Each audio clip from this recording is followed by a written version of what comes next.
अंदाज से ध्रुव जुरैल ने यार कमाल कर दिया। मतलब उसने अनबिलीवेबल अकेला, यानी कि इंग्लैंड की यानी कि बेवा करने में माइकल वॉन को इसका हाथ है, मामू को मामू बनाने में इसका हाथ है। मतलब आप देख ले सन्नाटे फैले में इनके घरों से जो है ना वो अब सिर्फ धुआं उठ रहा है, क्योंकि आग। इंडिया को एक हीरा मिल गया जिसका नाम है ध्रुव जुरैल।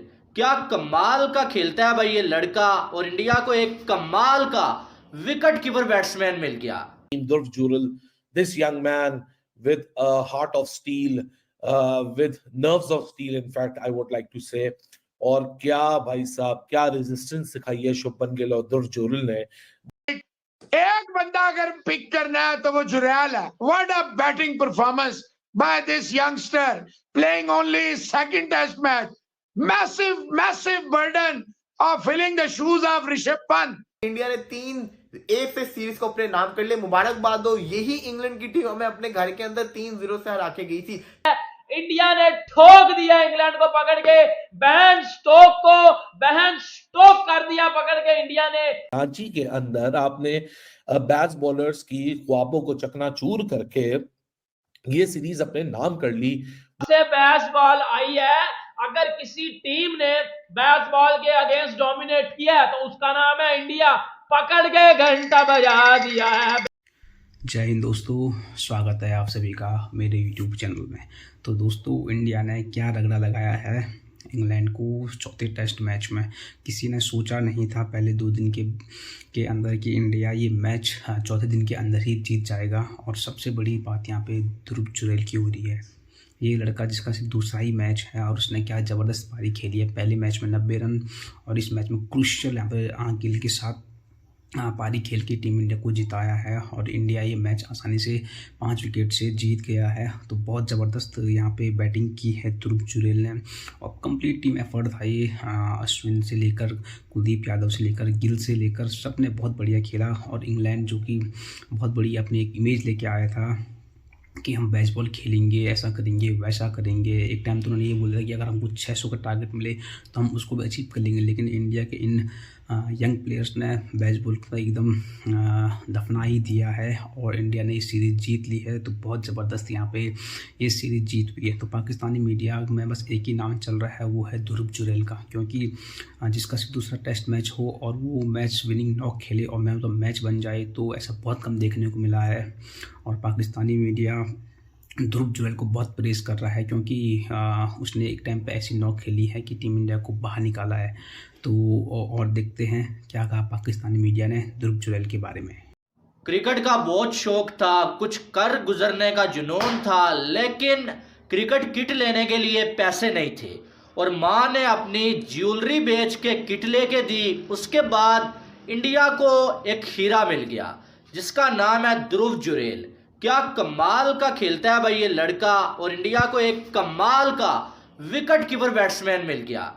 आज अगर देखा जाए तो एक ऐसा मैच जो मैच दूसरे दिन ये लग रहा था कि शायद ये मैच इंडिया हार जाए, शायद इंडिया इस मैच में बहुत ज़्यादा मुश्किल में है। लेकिन वहाँ पर एक ऐसा लड़का जो अपना दूसरा ही मैच खेल रहा था, उसने हाथ खड़ा किया कि भाई परेशान क्यों हो रहे हो, मैं अभी बाकी हूँ, मैं तुम्हें इस मैच में वापसी करवाऊंगा।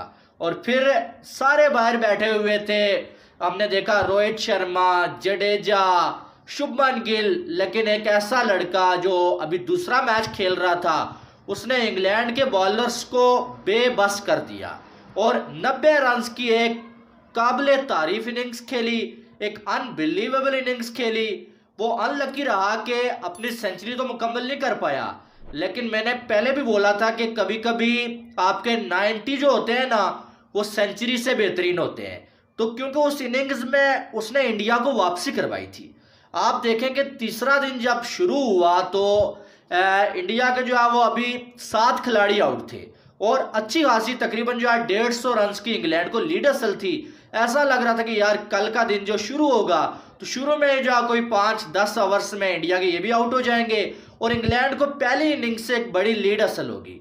लेकिन ध्रुव जुरैल और कुलदीप यादव ने ऐसा होने नहीं दिया और एक बेहतरीन पार्टनरशिप लगाई, जिसके चलते 150 की लीड लेने के ख्वाब देखने वाले इंग्लैंड को टोटल 46 रन की लीड हासिल हुई। एक बहुत ही शानदार किस्म का मुकाबला हमें देखने को मिला है। यकीन करेंगे किसी को उम्मीद नहीं थी कि जो मुकाबला ये इतना इंटेंस हो जाएगा। इंडिया ने शानदार किस्म की विक्ट्री हासिल की है, इंग्लैंड ने कमबैक किया कल की निस्बत। कल तो बहुत बुरा इनका हाल हुआ था, लेकिन आज शानदार किस्म की बॉलिंग की, शुएब बशीर हो जाए, हार्टली हो जाए, बाकी बॉलर हो जाए, मुकाबले को फंसाया।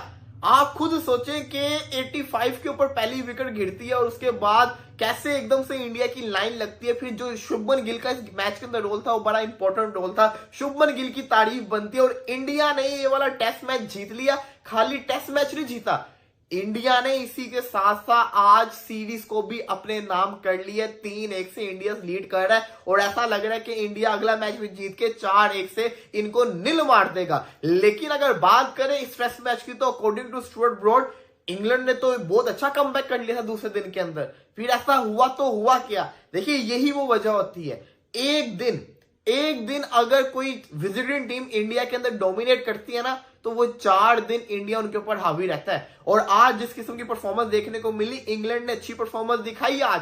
मैं दोबारा कह रहा हूं कि इंग्लैंड ने शानदार किस्म का कमबैक किया, मैच को फंसाया। एकदम ऐसा लगा कि ये जो लड़के हैं ये कहीं ऑल आउट ही ना हो जाए, इंडिया वाले तो लगे जाएंगे। रजत पाटीदार 3 मैचेस तीनों की तीनों में उसने अपने आप को जाया किया, परफॉर्मेंस नहीं करके दिखा पाया। आज भी जाया हो गया। सरफराज खान आज आउट हो गए, जडेजा आउट हो गए, जयसवाल और रोहित शर्मा तो रन किए। फिर शुभमन गिल ने जो इंपॉर्टेंट ध्रुव जोडल का इस मैच के अंदर परफॉर्मेंस जो उसने 90 किया, फिर इस मैच में जो यूजफुल उसने रन किए हैं और शुभमन गिल की जो परफॉर्मेंस रही है, मैं समझता हूं कि सारा का सारा क्रेडिट इन दोनों को जाएगा। बड़ी स्ट्रॉन्ग पार्टनरशिप लगी थी क्योंकि 120 में 5 और से उसके बाद जो रन आए ना वो इन्हीं की बदौलत आए। इन्होंने बड़ा अच्छा कमबैक करवाया इंडिया का। अब इस टेस्ट मैच की बात करें तो इंडिया ने 3-1 से सीरीज को अपने नाम कर लिया। मुबारकबाद हो, यही इंग्लैंड की टीम हमें अपने घर के अंदर 3-0 से हरा के गई थी। 3-0 से अब हम हारे थे। तो क्या डिफरेंस क्या आता है? डिफरेंस यही आता है कि हमने बनाई फ्लैट विकेट्स के ऊपर हमें डोमिनेट करना चाहिए था, सामने वाली टीम ने डोमिनेट किया। क्यों? क्योंकि हमारे पास बॉलर ही नहीं थे, हमारे पास ऐसे आउट क्लास बॉलर नहीं थे। हमारे पास अश्विन नहीं था, हमारे पास जडेजा नहीं था, हमारे पास कुलदीप यादव नहीं था, हमारे पास अक्षर पटेल नहीं था, हमारे पास बुमराह नहीं था, हमारे पास सिराज नहीं था। हमारे पास इन जैसे बॉलर्स नहीं थे। अगर हमारे पास इन जैसे 3 भी बॉलर होते तो हम डोमिनेट करते। क्यों? क्योंकि आप देखें पाकिस्तान का पिछले सईद अजमल, अफरीदी और हफीज के बाद से हमें कोई स्पिनर मिला ही नहीं है। हमारे पास कोई ऐसा स्पिनर आया ही नहीं है। मैं नवाज और शादाब खान बेशक स्पिन करते हैं, लेकिन ये मैं इनको प्रॉपर स्पिनर नहीं मानता। प्रॉपर स्पिनर था सईद अजमल, उसके बाद से हमें वो मिल ही नहीं रहा। अबरार अहमद एक बॉलर आया, बस सिवाय उसके कुछ है ही नहीं, वो भी खेलता बड़ा कम है। तो वही मैं बात कहना चाह रहा हूं कि हमने फ्लैट विकेट्स बनाई कि हम डोमिनेट करेंगे, लेकिन वो हम पे उल्टा पड़ गई क्योंकि उन्होंने हमें मार बुरा हाल कर दिया। लेकिन दूसरी तरफ जब हम बात करते हैं इंडिया की, तो इंडिया जब फ्लैट विकेट बनाता है तो उनको फायदा होता है क्योंकि जो उनके बॉलर्स हैं वो बड़े खतरनाक है। लेकिन लाजमी नहीं होता कि इंडिया हमेशा फ्लैट विकेट बनाए। इंडिया ज्यादातर कोशिश करता है टेस्ट मैचेस के अंदर रैंक रनर्स बनाए या ऐसी पिच बनाए जिसपे स्पिनर्स को भी मदद मिले, जिसपे फास्ट बॉलर को भी मिले और बल्लेबाजी भी हो। और वो आजकल ऐसी पिचेस बनाने लग गए कि उनकी टीम को सूट भी कर रही है, उनके बॉलर्स को सूट करती है, उनके बल्लेबाजों को सूट करती है। इस सीरीज के अंदर अभी तक 2 दफा 200 उनके प्लेयर ने मार दिया है, बाकी प्लेयर्स ने सेंचुरीज स्कोर कर दी है, बॉलर्स ने 5 ले ली। कितनी दफा ले ली? इसका मतलब यह है कि पिचेस जो इंडिया के अंदर बन रही है बड़ी शानदार किस्म की बन रही है।